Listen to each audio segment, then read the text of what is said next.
دختر تیک تاکی، بعد تو نزدم دیگه تیک و تاکی، الان برای کی؟ اوه چه کردی تو؟ تو از کجا پیدات شد؟ اوه چی شد؟ چیزی نشد حواست کجاست؟ ایشو ویلی بکن. ایرپاد اونی همین یه دونه مونده.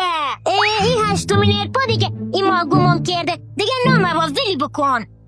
بیا من یه راه حل خوب دارم برات. بیا. یه جایی میشناسم یه عالمه عینک‌هایی داره که هم موزیک پخش میکنن مثل ایرپاد، هیچ کس هم نمیشنوه چی داری گوش میدی، هم هوش مصنوعی دارن، میکروفون هم دارن، هم طبی میشن هم آفتابی، بعضیاشون دوربین هم دارن، قیمتاشون هم خیلی مناسبه، از 2 تومن تا 5 تومن. مثل ایرپاد هم نیستن که گم بشن، با هر بار شارژم 2 روز بهت کار میدن. اسم اینجا بندر کالاست. ای که ممگتن همه کارو انجام دید. عدد 2 رو کامل کن که لیست قیمتو برات داد. من دیگه همیشه بندر کالا خریده کنم.